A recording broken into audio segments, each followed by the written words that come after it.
Hello and a warm welcome to the Tamil Nadu Brief Weekend Edition. I'm Sam Daniel. Joining us today, Mr. Shankar Jiwal, the DGP of Tamil Nadu and the head of the police force.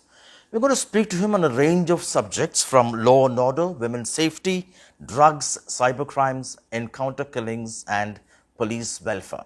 Thank you very much, sir, for your time. Welcome. If I can begin with you, the recent Anna University sexual assault case verdict. It came in record 5 months' time, both verdict, conviction, and justice. Can this be the norm now for such cases? Yes, why not? Definitely, this is a sample case, and why not? Especially, we have verticals of which crime against women and children is the most important vertical. Then, definitely, it is the prevalence of drugs, whichever way you see, the rowdyism and the crime, cybercrime, etc. So, these are the focus area where we are trying to see. For example, in crime against women and children, as of now, our charge sheeting rate within 60 days of POCSO cases is more than 96%. So, definitely. What made this possible?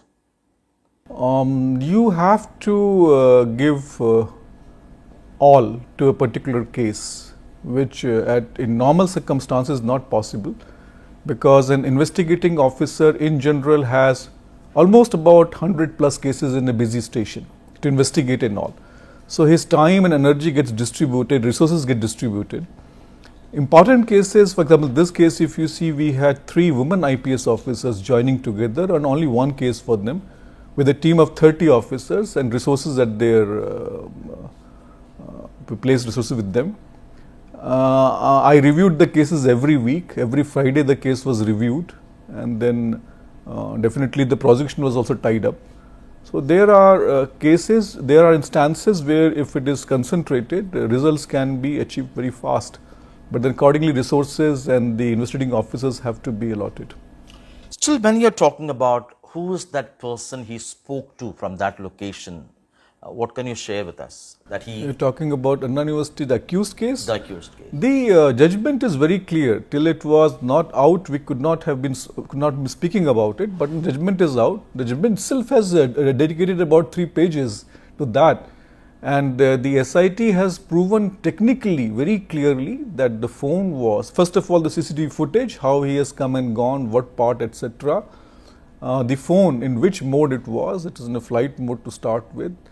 One of the screenshots which he has taken particularly, it clearly shows the time, the mode, etc. It has been cross-verified with the service provider as well.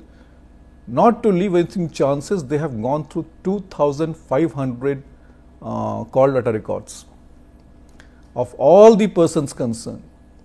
And based on that, they have come to the conclusion very clearly that it was one-man operation, and he used the particular epithet, sir, to intimidate and create alibi for himself.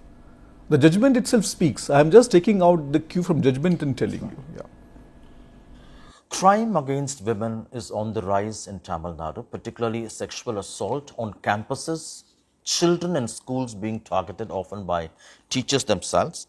Over time, has the police slipped in some way that has led to this level of abuse? No, first of all, I will say that let us go into the crime rate of crime against women as such, and we rely on the NCRB stats. We have at many many forums we have spoken about this. The rate is about 22 in Tamil Nadu, the crime rate, whereas 66 is the national average. So we are talking of some states which are much beyond, some state lesser. So Tamil Nadu, if you see that way, statistically itself proves that it is not true that we have a prevalence of crime against women as such.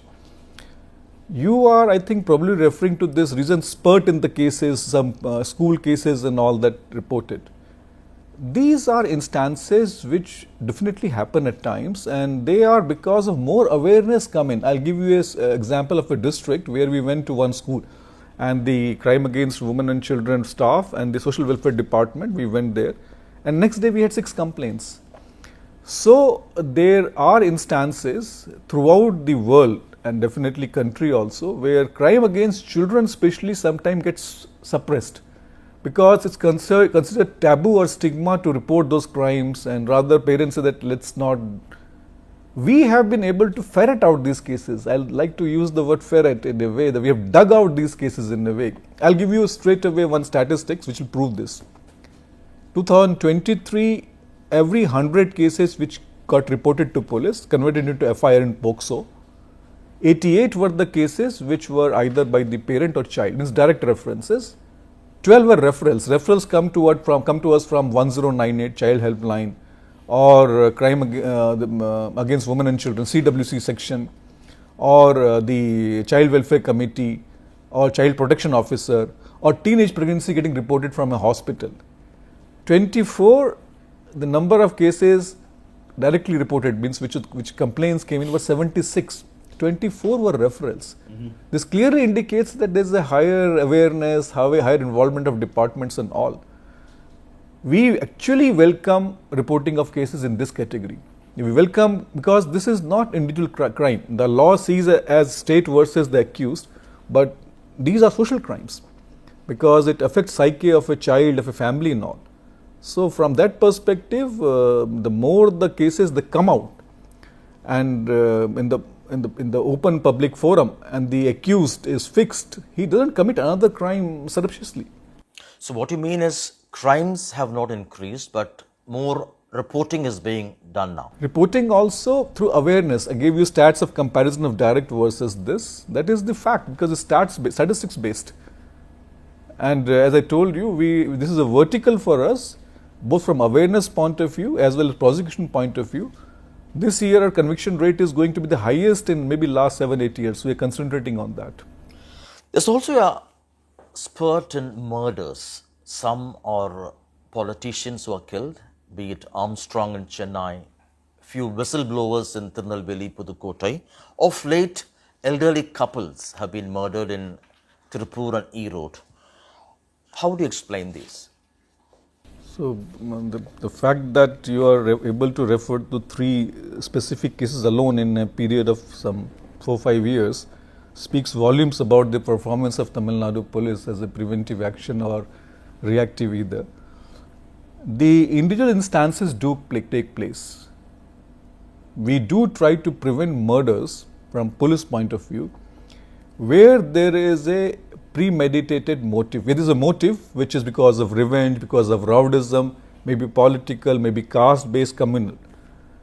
There may be instances, some of which you have referred, but only one of them I'll say is like an important case. Rest 2, the investigation is on by CBCID and we will know in due course. The actual number of murders, Tamil Nadu is the only state which has gone down actually.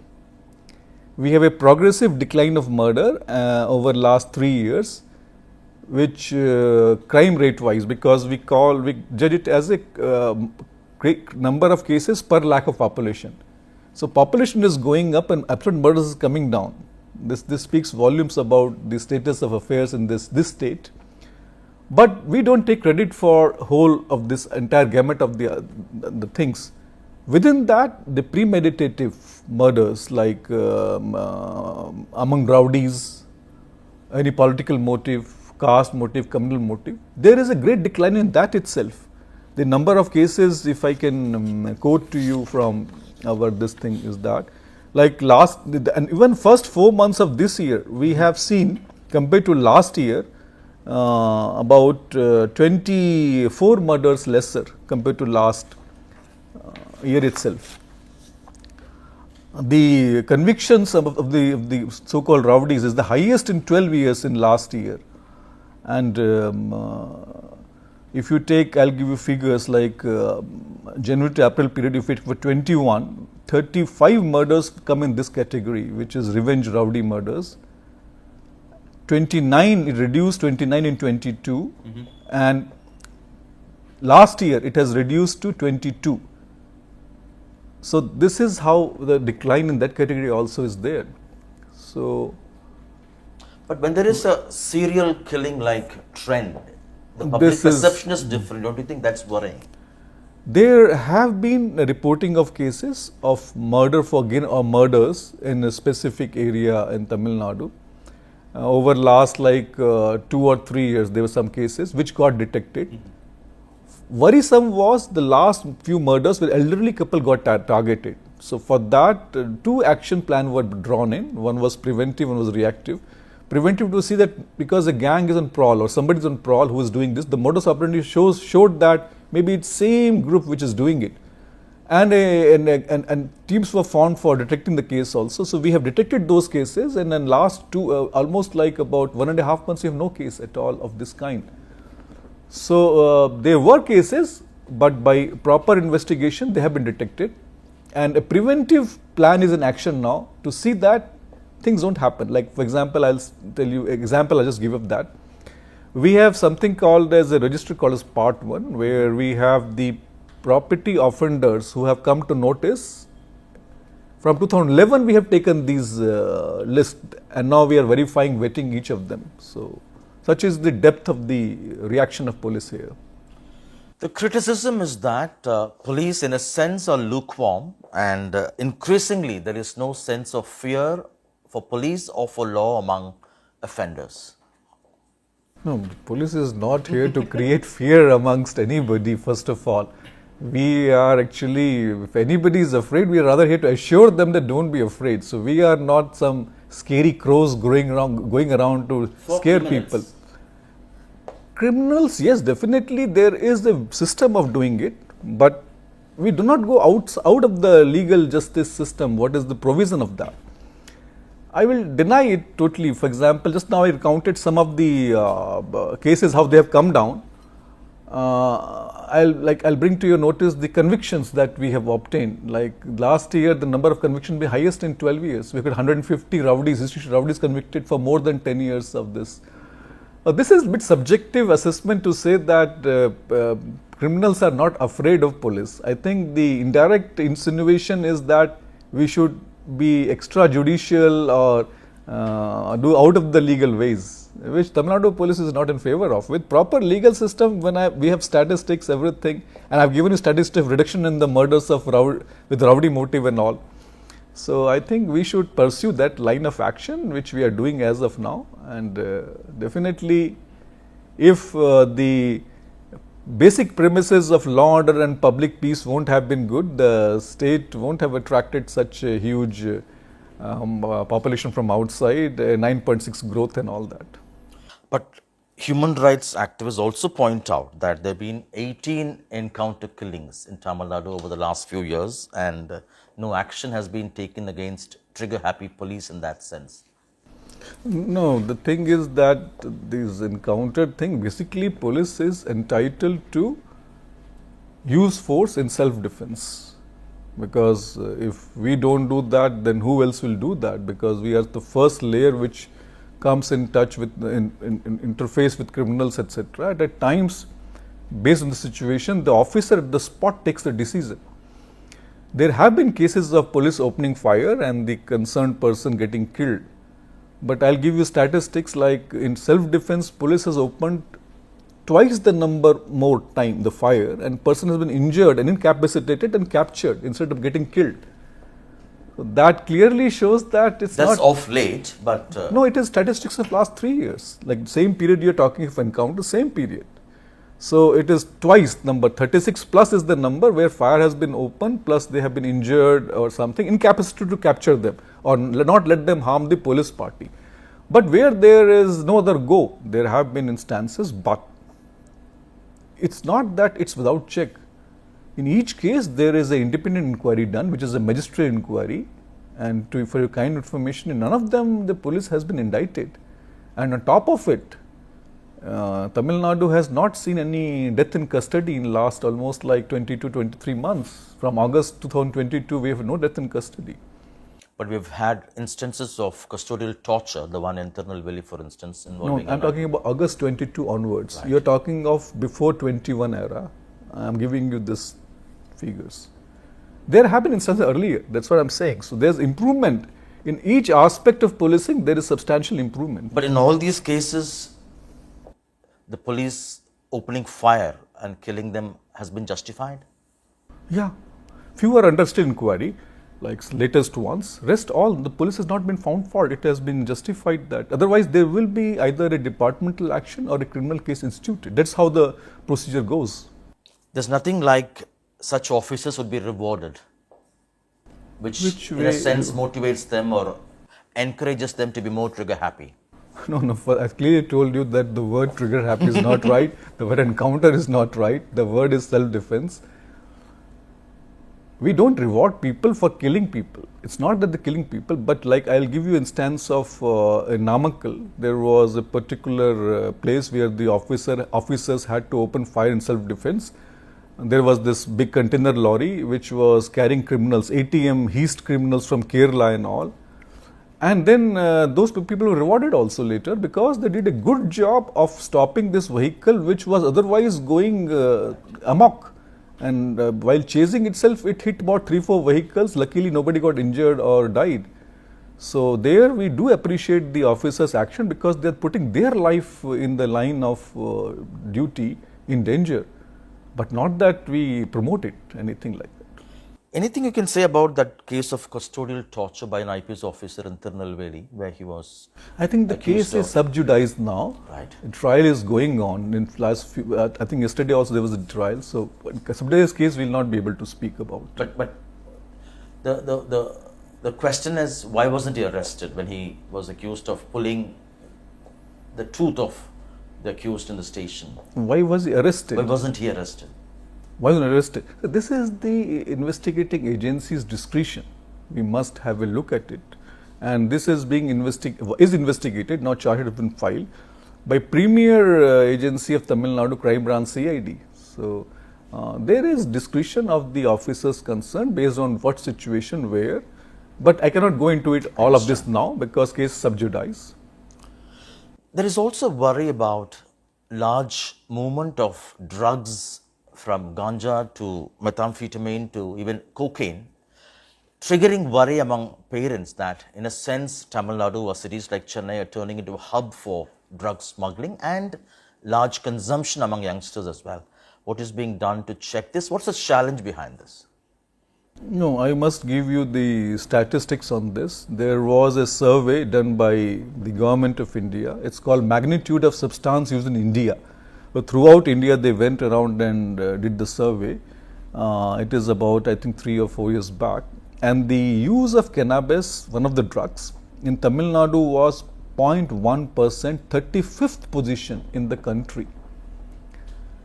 So, to say that prevalence of drug is very high in Tamil Nadu statistically is not correct, you see. And this is All India survey by Government of India.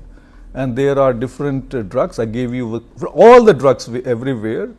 The prevalence and consumption of drugs is one of the least in country as per the statistics in Tamil Nadu. Apart from this, we are the only state, I believe, which has a inverse ratio phenomena where the drug prevalence is less statistically proven, but our crime, that is the number of cases we register is very high. So our effort of supply reduction is huge. It's not that we have less drugs so we register less cases, but that effort is huge. There we are almost at the 8th place in the country from top, like in number of cases. Seizures. But conviction wise? Conviction wise we are 80% plus. Our conviction rate in NDPS Act is 80% plus. This year we review it every fortnight, conviction rate. This year I think as of now we are at about 78% in the first 5 months. And we will be beyond, we'll be covering 80% by the end of the year as well.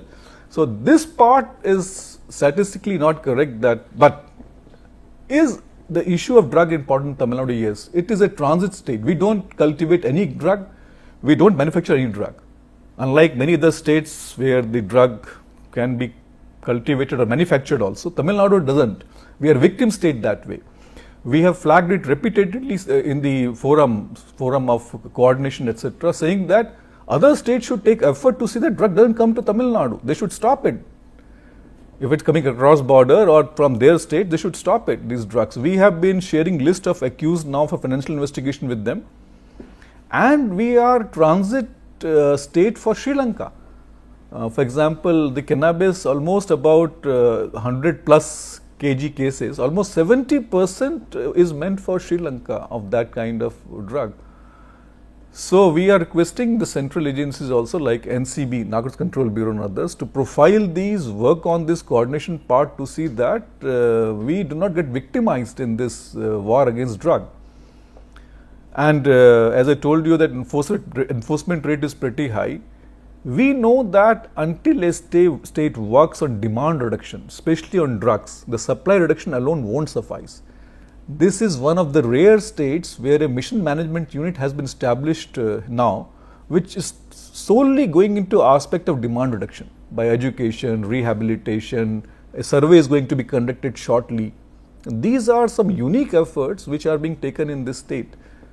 So prevalence of drugs is definitely nominal there, but we are on top of it. We are controlling it through supply reduction, and now we're going to demand reduction as well.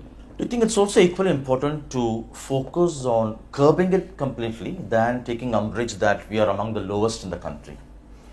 No, definitely the idea is that we should be a drug-free state. If you should see our slogan, it's a drug-free Tamil Nadu. That's our slogan basically. Steps are taken towards that.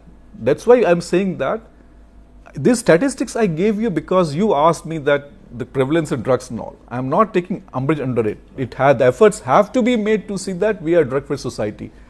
We are one of the rare states where anti-drug club by a government GO has been established. Now many of the schools and educational institutions, we're going to have competition among themselves shortly for awareness, etc. and all. Demand reduction is a major aspect that I'm telling you. If both join hands, definitely we can be a drug-free state in the long term. Cyber crimes again turning into a huge challenge. Lots of people are losing big money, while many are being arrested. When it comes to recovery of the lost money through online scams, not much is being reported. What's the challenge behind this? There is this worry, which is very genuine worry, because in cybercrime, the criminals, they layer money very fast. We have had, I'll give you one example, like 1.7 crore being lost. This guy is made to transfer fraudulently into another bank, and within 1 hour, that money has got layered. In that account, there's no money. Right. 1 hour, it has gone to 100 accounts. First 1 to 10. From those 10, each 10, 100 accounts in 1 hour. So when we get into the tracing aspect, the time taken, etc., it is more than what the person can online do the thing and then get away with that.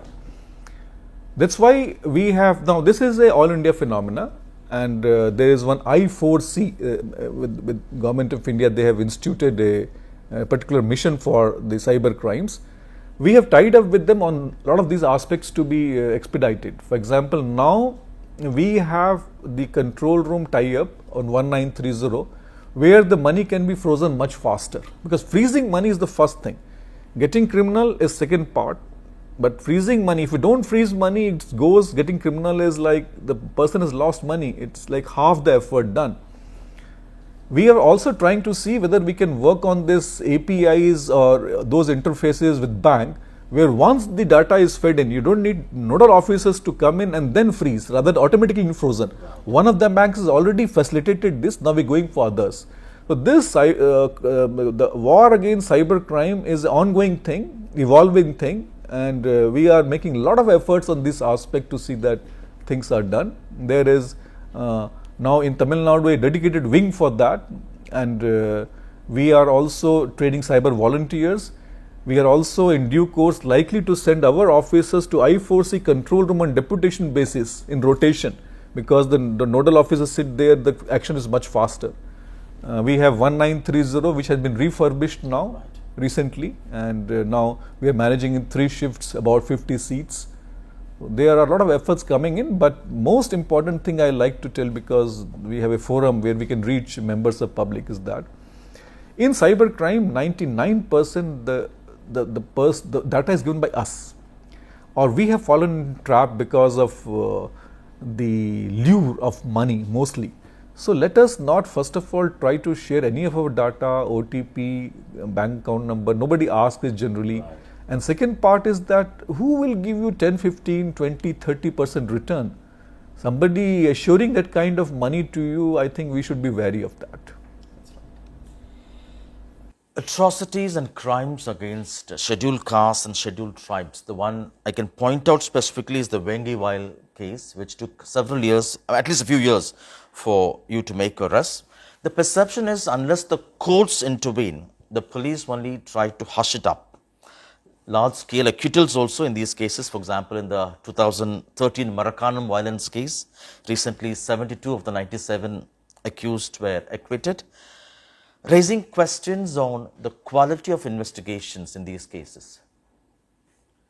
No, this the incident of Makanam is 21 and before 2013 case basically. So it's already done and dusted before 21 and like so.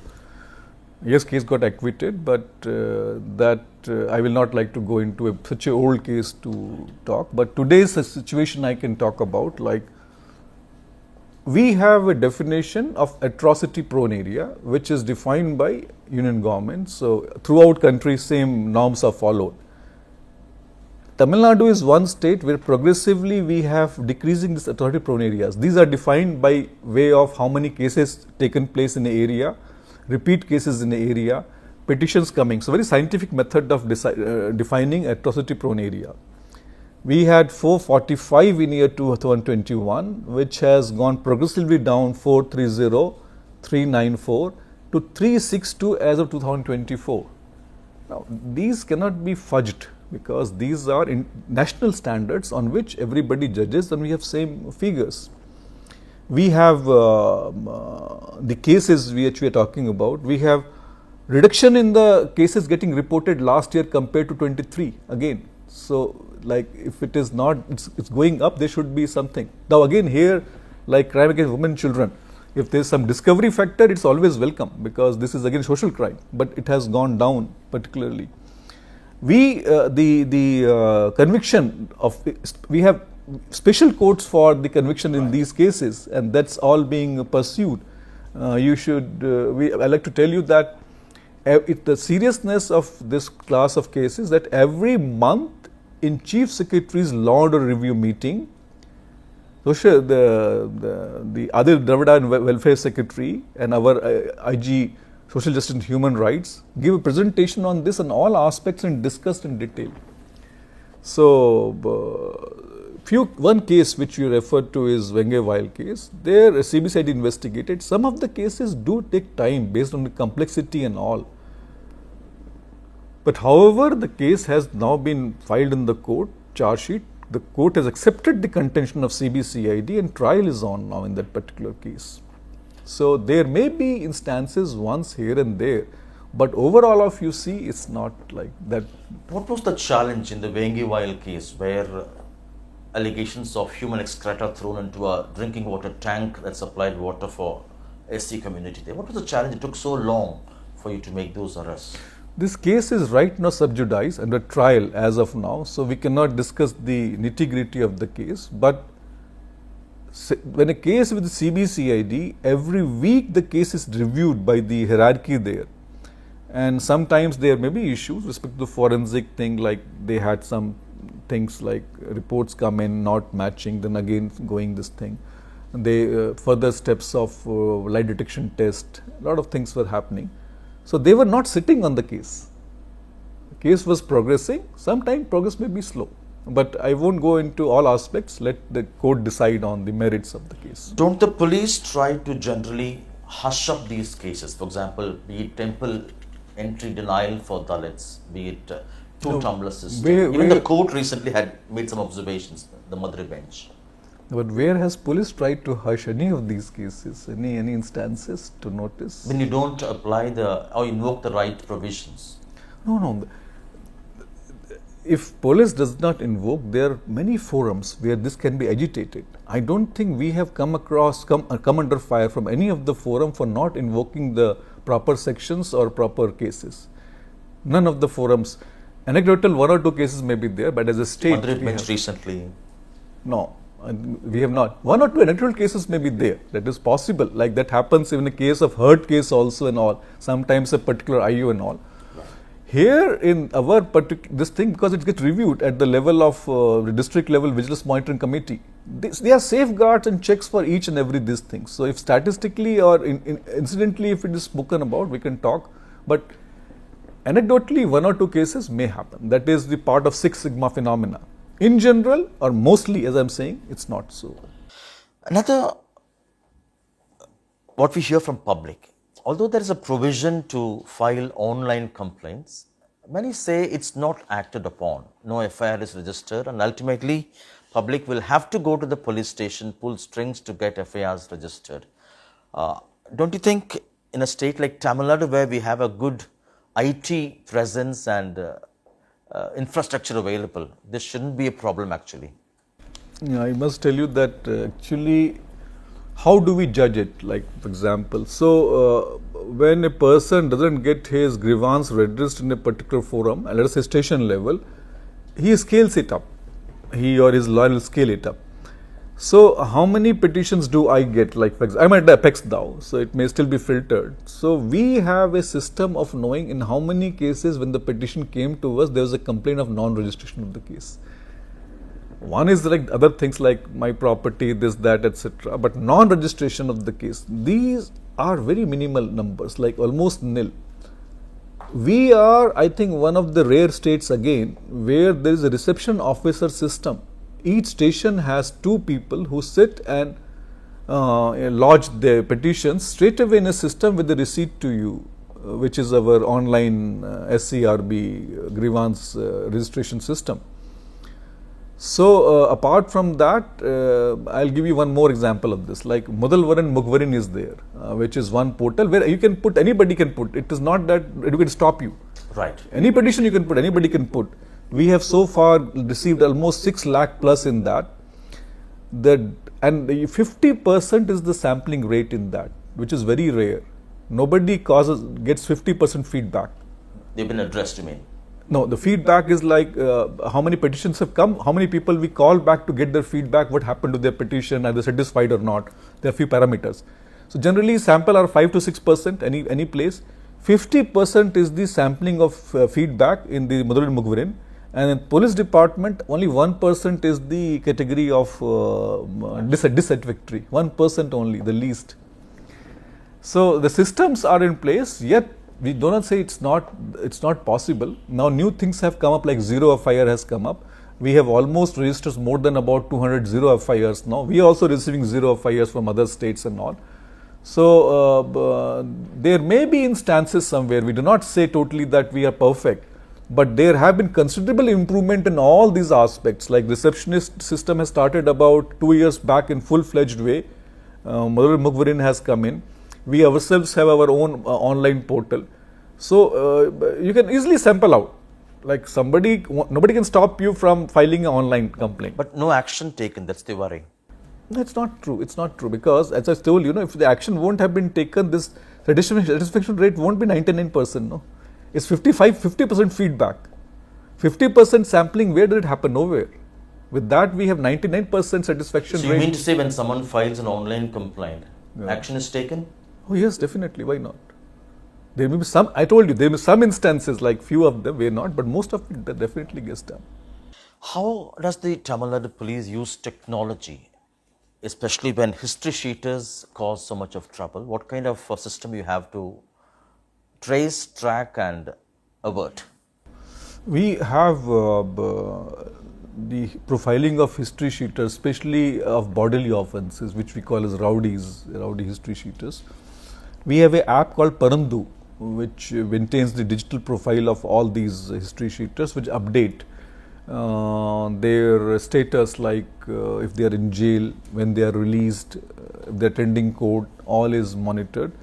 Apart from this, we have the FRS, like facial recognition system, which we do, and that performance is pretty good for that. We have made so far 54,000 plus identification using FRS, of which 220 were identified with previous criminal antecedents as well.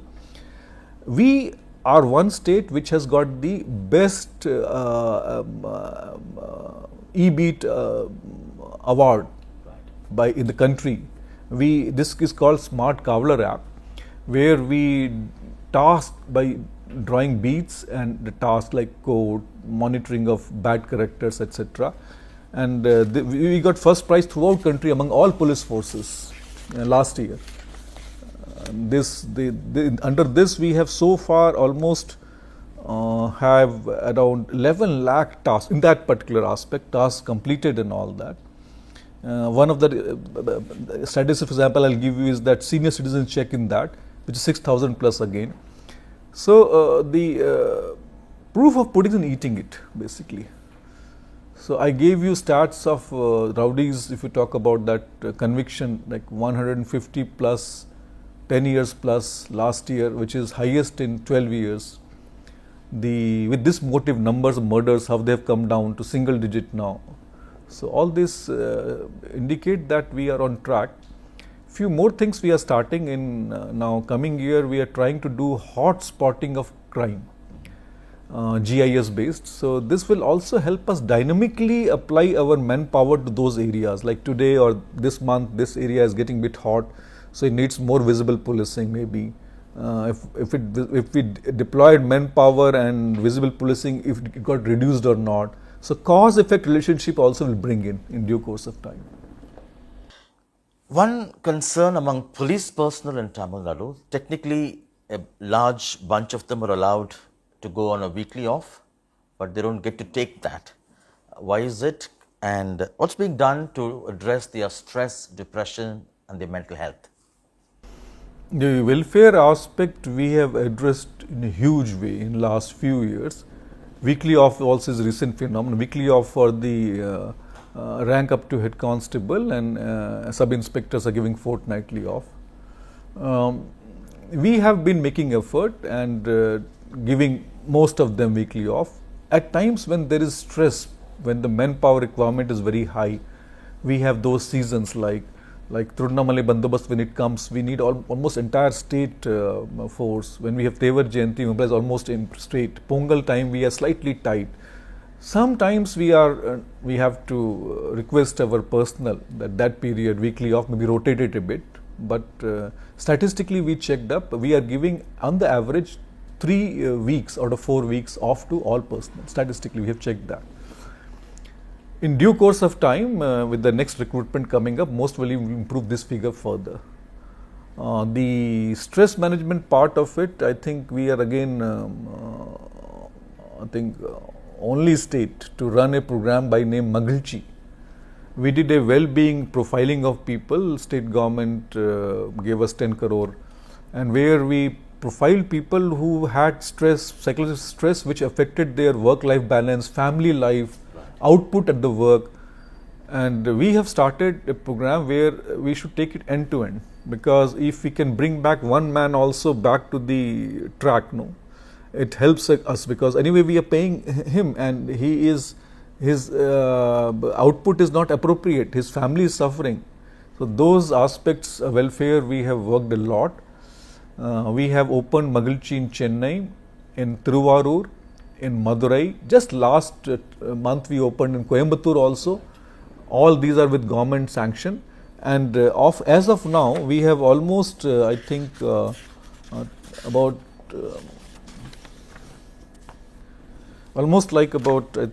1,300 plus personnel, 1,364 personnel who have benefited from this and come out of like alcohol addiction and all. We have great reviews not only from these people but for family members also, because many times the family is much happier than the person concerned himself. Apart from this, we do have for women personnel a lot of work-life balance measures. We started Anandam for them. We have got free travel passes we are giving to all the personnel. Creches have been started at all districts. We have 51% plus housing satisfaction in this state, which is pretty high compared to other states. So the medical checkup facility has been given by government. The grievance redressal, again for the police personnel, camps are being held regularly. In last 1 year alone, among the revision petitions, where the last resort petition we call it, for punishments being awarded to police personnel, I have cancelled 1,000 plus punishments, which are minor punishments. Right. Like 2013, somebody was absent for 10 days and he was punished then, so I have cancelled it now. So this welfare is something which cannot be lip service. It has to come from heart. And in Tamil Nadu, I think we are one of the states which really take care of its personnel. And we are improving upon it. But police are stressed. We are all stressed in a way, definitely, because the nature of job is like that. That's why in police we need more efforts towards work-life balance. Because I'll give you example of a police personnel. He goes to station. So people come with complaints only there. So there's some sort of a negativity which builds on. Then he has to straight rush to some accident site. So he sees a gory sight of two bodies like which are in very bad shape. Goes to a murder site like this. So stress gets built up. In police, definitely we need more awareness and more efforts to de-stress our personnel and take care of their welfare. Your message to public? Well, a few things are there. First of all, I will say that there has been some effort, I believe, to say that law order is a bit on the downslide in Tamil Nadu, or the crime against women and children is on the rise in Tamil Nadu. I will say that let us see statistics, let us see actual ground feel, and based on that public judge it. And second part is that bit of awareness, like everywhere, be it drugs, the charity begins at home. And I told you supply reduction, whatever supply we reduce, it will only may lead to increase in street price, substitution of drug and those phenomena. So demand reduction, say no to drugs, which individual level we have to start. Crime against women and children, like especially children, let us teach them what is good touch, what is bad touch. Let us not shy away from reporting if a case comes to our notice. Cybercrime, let us try to be aware that there are no free lunches. Nobody is going to double your money in 2 years' day. So be careful when you part with your money. And I have seen people losing 6 crore, 8 crore rupees on these lure scams. So my thing is that the safety begins with us, and Tamil Nadu police always is there, whatever help we can be of. As you get ready to hang up your boots, what will you call as your legacy, something for which you have made significant contribution and has brought about changes? I will say I was just another soldier, I was just another peg in the entire system, and the entire credit in Tamil Nadu goes to all those men in khaki on streets on whose shoulders the officers like us rise. So if any legacy is there, the legacy belongs to my men, not to me. Thank you very much, Mr. Shankar Jibal, for your time. That was Mr. Shankar Jibal, Tamil Nadu DGP and head of the police force, talking to us. Hope you liked it. See you next week, same time. Goodbye. Thank you.